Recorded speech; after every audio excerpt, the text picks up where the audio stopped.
Assalamualaikum warahmatullahi wabarakatuh. Perkenalkan, nama saya Danira Aryani Ningtyas dari kelas D3IF 4701 dari Prodi Rekayasa Perangkat Lunak Aplikasi Fakultas Ilmu Terapan dengan nomor NIM 60706230037. Bismillahirrahmanirrahim. Kaum muslimin muslimat rahimakumullah. Kita tidak henti-hentinya untuk memanjatkan puji dan syukur kehadirat Allah Subhanahu wa taala. Karena dengan kenikmatannya Allah Subhanahu wa taala masih memberikan kita kesempatan untuk hidup dan terus bernapas di hari ini dan detik ini. Semoga kultum yang akan saya bawakan saat ini menjadi syafaat untuk banyak orang di luar sana. Nah, kultum yang akan saya bawa saat ini adalah Al-Quran adalah petunjuk bagi pedoman segenap manusia. Kita sebagai umat Islam sudah pasti tahu Al-Quran sangatlah berarti untuk kehidupan kita semua. Oleh karena itu, Al-Quran disebut pedoman atau petunjuk bagi kehidupan manusia. Sebagaimana tercantum dalam Quran surat Al-Baqarah ayat 2 yang berbunyi, A'udzu billahi minasyaitonir rajim. Bismillahirrahmanirrahim. Dzalikal kitabu la raiba fihi hudal lil muttaqin. Yang artinya, kitab Al-Quran ini tidak ada keraguan padanya, petunjuk bagi mereka yang bertakwa. Jika diperumpamakan kehidupan kita sehari-hari, jangan jauh-jauh aja ke kehidupan pada saat kita ingin membeli barang, yaitu aku mengambil barangnya adalah Lego. Lego kan terkenal sebagai agak yang rumit untuk menyusunnya. Jika kita tidak ada petunjuk atau acuan untuk menyusun Lego itu, kita akan bingung. Di benak kita pasti banyak pertanyaan, mulai dari mana sih langkah demi langkahnya. Beda lagi pada saat kita punya petunjuk atau acuan untuk menyusun Lego itu. Pastikan di petunjuk atau acuan itu tercantum tahap demi tahap untuk menyelesaikan Lego itu sendiri. Jika kita tidak bisa menyelesaikan Lego itu dan tidak bisa memahami petunjuk itu dengan baik dan benar, pasti kita akan fatal menyusun Lego itu dan tidak akan cepat beres. Begitu pula jika direlasikan dengan kehidupan manusia. Ketika Allah Subhanahu wa taala menciptakan manusia pertama kali di muka bumi ini, Allah telah memberikan pedoman manusia agar tidak salah langkah ketika menjalankan hari-harinya di muka bumi ini. Sebagaimana tercantum dalam Quran surat Al-Baqarah ayat 185 yang berbunyi, A'udzu billahi minasyaitonir rajim. Bismillahirrahmanirrahim. Sahru Ramadan alladzi unzila fihi al-Qur'anu hudal lin-nasi wa bayyinatin minal huda wal furqan. Faman syahida minkum asy-syahra falyasumhu. Wa man kana maridun aw ala safarin fa iddatun min ayyamin ukhra.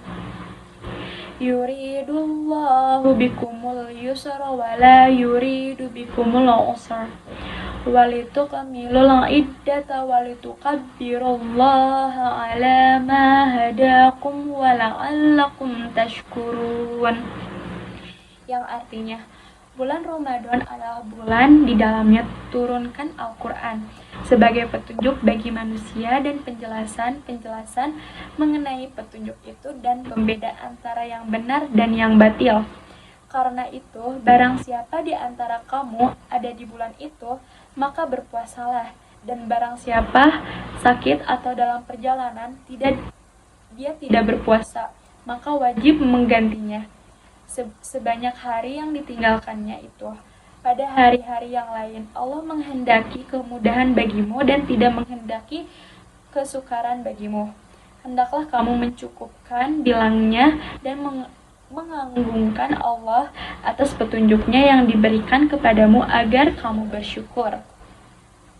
Pada ayat ini dijelaskan atau ditegaskan bahwa Al-Quran adalah petunjuk bagi manusia untuk membedakan mana yang benar dan mana yang salah. Hanya Al-Quranlah pedoman yang pantas untuk diikuti, bukan kitab-kitab yang lain yang tidak jelas kualitasnya. Karena kan Al-Quran itu adalah kayak udah yang benar di antara kitab-kitab yang lain, karena di Al-Quran itu sudah dicantumkan kayak kitab-kitab yang lain. Jadi kita sebagai umat Rasulullah Shallallahu Alaihi Wasallam sudah dianjurkan untuk mempedomani Al-Quran saja, tidak wajib untuk mempedomani 3 kitab yang lainnya juga.